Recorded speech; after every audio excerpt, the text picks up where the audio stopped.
నేను ఛాలెంజ్ చేస్తున్నాను, ఒక్కడైనా దయ్యాన్ని చూసాడా?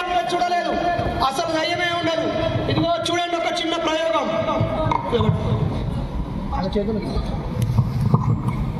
ఇదేంటి? వాటర్. ఇది సీవ్ జల్లెడ. ఇందులో వాటర్ పోస్తే ఏమవుతున్నాయి? కింద పడిపోతున్నాయి. జల్లెట్లో నీళ్లు పోస్తే ఏమవుతాయి? కారిపోతాయి. ఇదే జల్లెడని నేనేం చేస్తున్నానో చూడండి. 1 2 3 4 5.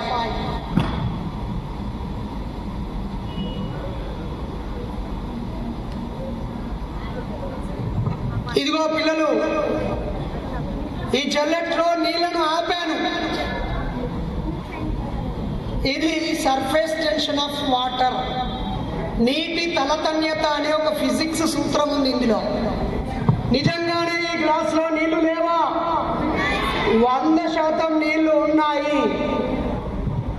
చూడండి, ఇదిగో చూడండి. దీన్ని చూసి జల్లెడలో నీళ్ళని పడకుండా ఆపాడు.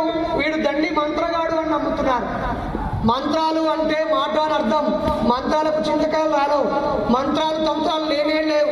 ఎవడైనా ఉన్నాయి అని చెప్తే మన అమ్మానాన్నని మోసం చేయడం కోసం అలా చేస్తున్నాడని అర్థం. చచ్చిపోయాక ఆత్మలు కారు. చాలా మంది ఆలోచించండి, మీ ఫ్రిడ్జ్ లో కూరగాయలు పెట్టుకుంటారు, అలాగే అనాటమీ డిపార్ట్మెంట్ లో మెడికల్ కాలేజ్ లో డెడ్ బాడీస్ ఉంటాయి. ఇంతకుముందు అచ్యుతన్నయ్య తన బాడీని మెడికల్ కాలేజ్కి ఇవ్వమని చెప్పాడు. అప్పుడు ఆ ఫ్రిడ్జ్ లో నుంచి శవాన్ని తీసి కోసి మెడికల్ స్టూడెంట్స్ తెలుసుకుంటారు. మరి నిజంగానే చచ్చిపోయిన శవాలు దయ్యం అవుతాయి అనుకుంటే చంపిన వాళ్ళని దయ్యాలై పట్టొచ్చు కదా. ఒక ఆడపిల్లని ఇబ్బంది పెట్టి చంపారు. అయోష అనే అమ్మాయిని రామాలయంలో ఒక పూజారి రేప్ చేసి చంపాడు. మరి ఆ అమ్మాయి దయ్యమై ఆ పూజారిని పట్టొచ్చు కదా. లేకపోతే ఒక పాస్టర్ కమలాపూర్ మండలం, పూర్వ కరీంనగర్ హన్మకొండ జిల్లా కమలాపూర్ మండలంలో పాస్టరు ఒక అమ్మాయిని రేప్ చేసి ప్రెగ్నెంట్ చేసి ప్రార్థనలు చేసి ఆమె ప్రాణం పోయేలా చేశాడు. ఆ చర్చి ముందే ఆమె సమాధిని తవ్వారు. మరి ఆమె చచ్చిపోయిన ఆమె దయ్యమై అతన్ని పట్టొచ్చు కదా. దయ్యాలు భూతాలు ఉండవు. తెల్ల చీర, మల్లెపూలు, లూజ్ హెయిర్ అవన్నీ అబద్ధాలు, నాటకాలు, గ్రాఫిక్స్ ను ఉపయోగించి చూపిస్తారు. అప్పుడు మీరు అడగాలి, మరి దయ్యాలు ఏ షాంపు పెట్టుకుంటా ఇంత పొడుగు చుట్టుంటది? నిజమా కాదా? ఏ సోప్తో రాసుకుంటుంది, బట్టలు ఉత్తుకుంటుంది, ఎప్పుడు తెల్లగా ఉంటది. అసలు అవి పట్టీలు ఏ షాపులో పడుకుంటాయి?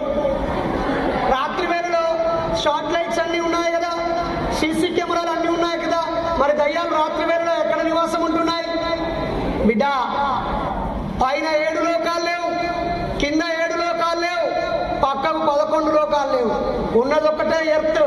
దీన్ని మనం ఎన్వైరన్మెంటల్ పొల్యూషన్ చేయకుండా, మనం నీట్గా ఉంటూ, ప్లాస్టిక్ వాడకుండా, అనవసరమైన డిస్పోజల్స్ వాడకుండా చక్కగా ప్రకృతిని కాపాడుకుంటే మనం హ్యాపీగా జీవిస్తాం. నెక్స్ట్ జనరేషన్ కి ఈ ప్రకృతిని గిఫ్ట్ గా ఇస్తాం. దీన్ని కాలుష్యం చేస్తే ఓజోన్ పొర పాడైపోతే వాతావరణ సమతుల్యత దెబ్బతిని చలికాలం తీవ్రమైన చలి, ఎండాకాలం విపరీతమైన ఎండలు, వర్షాకాలం వరదలు వస్తాయి. కాబట్టి సేవ్ ద నేచర్.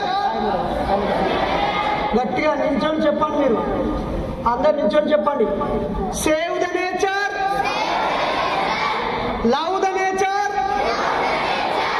నేను లవ్ ద నేచర్ అంటే మీరు సేవ్ ద నేచర్ అన్నారు. Love the nature, save